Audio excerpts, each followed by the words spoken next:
Survey చేయాలంటే ఖర్చు ఒక శాంపుల్కి 200 నుంచి 250 రూపాయలు ఖర్చు పెడితే పర్ఫెక్ట్ సర్వే వస్తుంది. ఒక అసెంబ్లీ నియోజకవర్గం నుంచి 1000 మందితో సర్వే చేస్తే చాలు.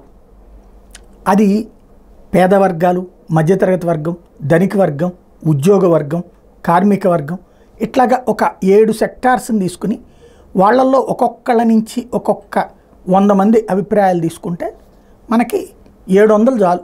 సరే, ఇంకా పైన మిగతా సెక్షన్స్ అన్నీ కలిపితే 1000 మంది, ఇందులో మహిళలు, ఇట్లాగ అన్ని లెక్కలు తీసుకుంటే అది కరెక్ట్. కాకపోతే ఒక సర్వేకి ఒక్క వ్యక్తి శాంపుల్కి నేను చెప్పినట్టుగా 250 రూపాయలు అయితే కరెక్ట్గా ఉంటుంది.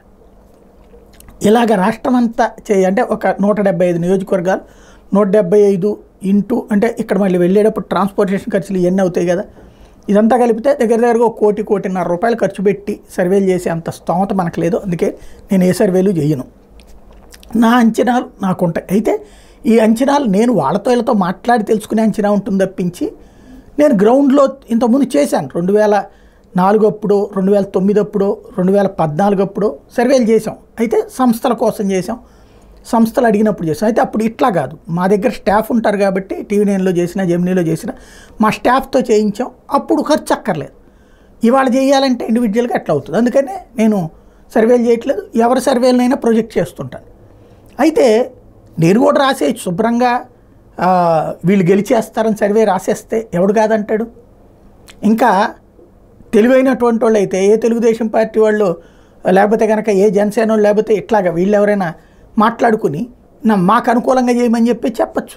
కాకపోతే ఎవరు వాళ్ళు చెప్పట్లేదు, వీళ్ళు చెప్పట్లేదు మాకు అనుకూలంగా నువ్వు సర్వే చేయని. ఎందుకు అంటే నేను అది చెయ్యనన్న సంగతి తెలుసు కాబట్టి. కాకపోతే ఒక ముద్ర మన మీద ఉన్నదని తెలిసిన జనం ఏమనుకుంటారో అనుకోకుండా సర్వేల పేరుతో స్వయంగా రోజు ఈనాడు రాసుకొస్తున్నటువంటి వాళ్ళ ఫీలింగ్నే జనానికి. నెల్లూరు జిల్లా నిన్న రవిప్రకాష్ గారి బాటలోనే ఇప్పుడు ఈనాడు ప్రయాణించింది. సింహపురి కూటమి గెలుపు బరి అంటూ అందులో ఒక్కొక్కటి అన్నీ కూడా దాదాపుగా 50% విజయసాయిరెడ్డి ఓడిపోతాడు, అదే సమయంలో ఆయన వేమిరెడ్డి గెలిచేస్తారు.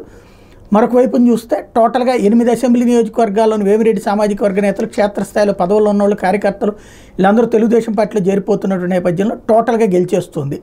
ఇప్పుడు ఈనాడు నుంచి బయలుదేరినటువంటి వాళ్ళు ఒక్కొక్క చోట కూడా అక్కడ ఫోటో అయ్యి పెట్టేసేసి ఎవరు గెలుస్తారు అంటే ఖచ్చితంగా ఈనాడు భాషలో చెప్పాలంటే ఆంధ్రప్రదేశ్లో ఒక్క సీటు కూడా వైఎస్ఆర్ కాంగ్రెస్ పార్టీకి రాదు, అసెంబ్లీ కానీ పార్లమెంట్ కానీ.